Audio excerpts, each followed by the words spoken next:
Hey, welcome to irenebisassohoemnetwork, and this is where we talk about different things in Norway. If you are new, consider subscribing. I'm outside here. It's a beautiful day. The sun is really coming out, and it's October. I thought today, as I'm outside here, though there is a little bit wind, so I have to put on my jacket. As today I thought I talk about if you've not seen how to get jobs in Norway, there's a video I made, and write a good CV. First of all, learn Norwegian and make sure you write it in Norwegian, but if you don't know Norwegian, write it in English. You can Google and define how other people write their CVs, and at least you have a format to have a look at that. But what is important, myself, those of you who know me, I've been privileged that I have a job where I hire people, and even I've been into all these processes, looking for a job, getting a job, and even being in a process where I hire people. And what I must say about your CV is that your CV is your brain, is everything. That paper is gonna sell you when you yourself you are not there. So it's very important that you write a great CV. There's a time when our company advertised for 2 jobs, and I was supposed to hire 2 people, but they applied more than 200 people. So how am I going to look just on a paper? How your boss or your manager or head of department is going to look on just the paper and get you to come to the job interview? So the CV is very, very, very important, because that paper is gonna sell you. You are selling yourself. So most of the foreigners, the mistakes they make is that they don't include some of the experience they have from their home countries. So include there's some noise in the background. There's a ambulance helicopter.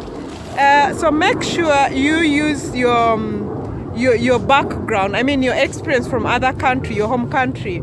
And as a CV, it has to have that personal information about yourself, and you put your date of birth, not your ID number. In Norway, there's what we call fødselsdato or fødselsnummer. Dato is when you were born, month and date and the year. Fødselsnummer, that is the whole ID number. So don't give that. That is very personal. And then your contacts and such things. And then when it comes to the education, because for me, make sure a CV is at least 1 to 3 pages, maximum 3. Me, I make 2, because I mean these people, we get a lot of applications. How are they going to look into all that? So make sure your CV is at least 2 pages, and then education. And in education, if you are like a teacher, like me, I'm educated as a teacher, write what you learned as that bachelor you got, and then what did it equip you, the knowledge it gave you in relation to the job you are applying for. So try to say, maybe to summarize in 1 sentence, that you got a bachelor and it gave you this, the course units you took that are relevant to the job you're applying for. If you have a diploma, if you have a master, if you have a PhD, try to say something, not just a PhD, because if you write that, then the person who is reading probably doesn't even have a PhD or a master, but how will he know that your PhD is relevant or your master is relevant to the job you're applying for? So in 1 sentence, say something about that job, about your education, the knowledge you got from that place. And another thing you can write after the education. This is interesting. I've been getting many CVs or many people applying for the jobs, and I find men actually, when they've been like FAU, that's let me try to think about English. It's like teachers, parents who have been on teachers, what is it called? Board of directors on teachers, PTA, I think, parents is meeting at the school, or they've been the contact people as far as school and parents. Or if they've been like the board members, be it on a volunteer or something, it's a work experience. They write, I've been the chairman, the chairperson, I've been a secretary or such thing, and it's actually work experience. But women Actually, most of them, they don't try that. Yet, there are many women who engage themselves in such free voluntary work. So write all those experiences, because you do a lot of things there. Myself, I sit on the board of, what is it called, FAU, parents and board of members or something like that at the school of my children. And we do a lot of things. That means you know how to plan, you are structured, you are flexible, you work in team, all those things. And so write a good CV, include your work experience from all the jobs you've done in Norway. Myself, when I came in Norway, I started as I was giving newspapers while I was doing my master's. And when you look at my CV, I have that one because it taught me something. So every job, try to one sentence what it taught you, what the skills it equipped you with. And don't just put these, dream jobs, but even those small ones. I've been a clean room, I've been a teacher, I've been cleaning, now I'm head of 2 departments. So you write all those things on your CV. It shows more about you, but try to summarize it. Oh my God, I tried.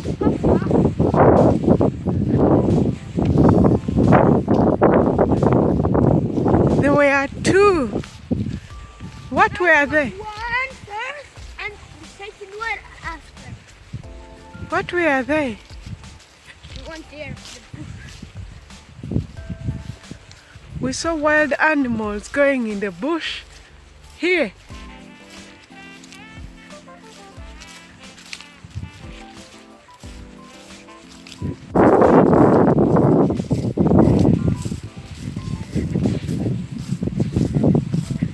It's there!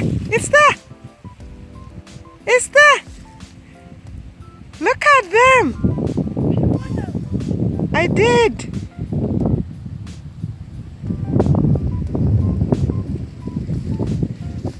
Oh my God, I'm filming to make a video about how to get jobs in Norway, and look what I see. Do you see it?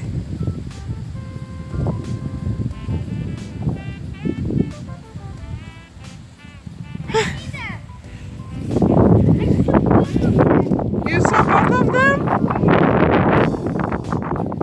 Look! There! Did you see that? This is amazing. I'm here taking my son out and in a kind of forest. It's not very deep, those of you who know Beyonce. And then suddenly we see 2 wild animals running. That was amazing. It was amazing for everyone, and we are just us here. There are no people. It's a forest here. It's so beautiful. And as I told you about the weather today, it's nice. Anyway, what I was going to talk about is how to write a good CV. And write your hobbies, because you may be applying for a job where they need somebody who is active. If you know how to swim, to play guitar, because it could be applying for a job where they need youth. You're going to work with youths and they need somebody who is good with music and such things, cooking and such things. So try to, and always as you're writing your CV, it's not an open CV. Look at the qualifications, what they are looking for, because most of the time we write what kind of a person you want. And be true to yourself. If it's a job, it's really stated that it's a physical job, and you have back problem or health issues that cannot do that job. Please don't waste your time and the boss to be's time, and you apply for a job which is specifically written there that they need people who have, it's a heavy, you are carrying heavy things and such things. So read again what it's written on that job you are applying for, and try to use the same language into your CV. If you don't know Norwegian and you've written Norwegian, get somebody who speaks Norwegian or a friend to help you to edit it so that you write a great CV. And in Norway we include like whom they should call the reference to contact to know if they ask them the questions, they ask them questions. So it's very important that you may include, or you may tell them that if they are needed, you give them. And once you've been to the first job interview, to the second job interview, I'll talk next time about the job interview. But if you've been there, then call those people and tell them what kind of job you applied for, and so that they can know and they are aware that you need their help from them. Because most of the questions we normally ask, it could be one of the things you've said or one of the things they are looking for. So you write a great CV and write a great application. Application shouldn't be more than 1 page. So good luck, and I hope that you get that job. I cross my fingers, and just do justice on that paper. If you feel it's not good enough, redo it again. And please remember that paper is selling you. I'll close by saying, I remember when I went for a job interview, and they told me that I was applying for a sales job, sales consultant, and they put a pen on the table. That was my job interview, a pen on the table, and they told me, sell me this pen. I had to sell the pen. So if I tell you, sell me this stick, how are you gonna sell it to me? You have to think of what it is made of. You have to find a way to sell it, So when I sold the pen, I got the job there, and then they told me I've got the job. So that CV, that paper you are sending, don't just say, oh, let me send. I know when you're a foreigner, it's hard. You're going to send many CVs. But every CV, just know that you've done your really best. It is representing you. Some people put photos, but myself, I've not put photos. But you can put, I think it's okay. And make sure the personal information is not too much. You can put some. What is important is who you are, like names and address and such, how to be contacted. Some people, they put if they are married or they have children. Some people, they don't, but it depends where you are applying. And good luck. This is how, in our book, I wrote how you can write a CV. If you're in another country, you have to check out the rules. But this is how basically you write a CV in Norway. Profile, you have to say something about yourself in like 1-2 sentences. About yourself, try to describe if you're hardworking, flexible, and you learn easily, such things. And in education, relevant courses, and you can start, it depends on the education you have. If you have to a PhD or master, maybe start from high school. But if high school is your highest, maybe you can start from your primary. Then the work experience there. Also remember your job title and the responsibilities you had. Most of us, we forget, because try to look at the job description, or when you are going to work, the things you've been doing, or how it was put in that document. And another thing I have to say there, because myself, I remember the jobs I started working, I don't have what we call Schluter test or Arbeidsar test. When you are ending a job, whether you've been on a praxis, you've just been there for training, internship, always get, in Norway, there's that we call Schluter test. Always get that recommendation letter or working letter from your boss. It says a little bit about you, what you did, for how long, and also include work experience, include when, for how long you did that. So always ask for that. You can attach it. I remember there's somebody who I gave a job, a summer job, because she had a very nice artist. And that artist could tell me a lot about what kind of a person she was, in addition to what was in the CV. So I had to call her to the job interview. So remember to ask that one. And the languages you speak, most of the foreigner, you have more than 3 languages. And you can say that tells more about you. Don't use that is an advantage. So lift up all those good things you are great at, and make sure that, because this document is the most important document.